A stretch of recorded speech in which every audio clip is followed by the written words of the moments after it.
Армысыздар, құрметті достар. Кеше көбіңіз бізді Гена бауырым екеуміздің жолға шығып кеткен байқадыңыздар. Біз көлікпен Астана, елордамыз Астанадан Қызылжар өңіріне, Петропавл қаласына келген болатынбыз арнайы.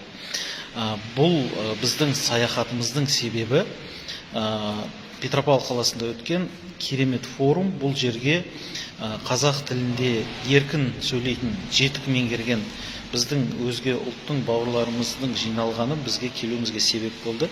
Бүгін Гена осы форумды керемет жүргізді.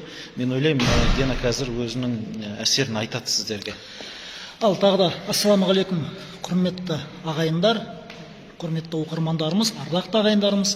Біз қазір өздеріңізге мәлім солтүстік Қазақстан Петропавл қаласына, яғни бұрынғы Қызылжар қаласына келіп отырмыз. Біздің басты мақсатымыз осы форумның арнайы қазақ тілді дәріптеу мақсатында түрлі технологиялармен бөлісу. Арнайы біз қазақ тілін қалай іске асырамыз. Дәл осы форум осы Қазақстан Халқы Ассамблеясының ұйымдастыруымен және де Қазақстан Республикасының ақпарат және қоғамдық даму министрлігінің басшылығымен өтіп жатыр. Енді өздеріңізге мәлім, солтүстік Қазақстан жері өзі ұлы сондай бір Мағжан Жұмабаев, Ғабит Мүсіретов, Сәбит Мұқанов, Герольд Бельгер біздің сияқты ағамыз сияқтыларды дәл қазір сондай азаматтарды шығарған жер болғаннан кейін бізде осы арнайы солтүстік Қазақстанға келіп, қазақ тілін дәріптеу мақсатында, қазақ тілді кеңінен насихаттау мақсатында, қазақ тілді ары қарай кеңінен аясын кеңейту мақсатында арнайы келіп, қазір енді осы іс-шараның модераторы мен болып отырмын. Бізде қазір түстен кейін өте қызықты сессия өтеді, яғни осы қазақ тілді технологиялардың ішіндегі шеберлікті көрсету, және де менің Максим деген бауырым бұйыртса қазір сөз сөйлейтін болады. Мен енді модератор болғаннан кейін Максим бауырым қызға сөзді беріп, ары қарай осы форум жалғастыратын боламыз. Бірақ дегенмен өте қызықты дәрежеде өтіп жатыр, өте жоғары дәрежеде өтіп жатыр. Өткен себебі қаншама біздің күллі Қазақстан бойынша түрлі облыстардан, түнгі жаңағы региондардан азаматшылар келді, өздерінің тәжірибесімен бөлісуде. Сондықтан да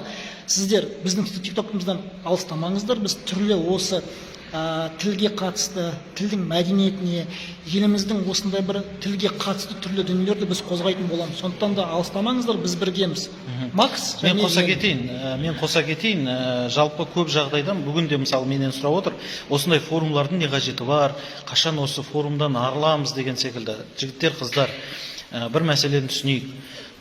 Біздің күнделікті тіршілігіміздегі қазақ тілінің дамуы, біздің күнделікті тіршілікте қазақ тілінің қолдану деңгейі осындай форумдарда өседі. Форумдарда адамдар өзінің жаңа қадамдарын, жаңа тәсілдерін, жалпы жаңа методикаларын келіп таныстырады. Кейде адамдар өздерінің тәжірибелерін алып келеді. Бізге қазақ тілін дамыту үшін жаңа технологиялар, жаңа практикалар, жұмыс істейтін практикаларды біз тәжірибеге енгізуіміз керек, қолданысқа енгізуіміз керек.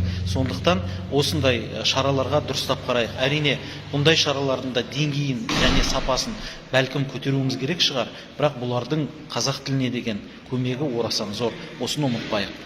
Солай, құрметті ағайындар, ал біз Максим екеуміз болсақ, қазақ тілді ары қарай насихаттау бойынша, қазақ тілді ары қарай дәріптеу бойынша, қазақ тілді басқа да өзге ұлттардың арасында кеңінен насихатталып, кеңінен енгізілуге байланысты жұмыстарымызды жалғастыратын боламыз.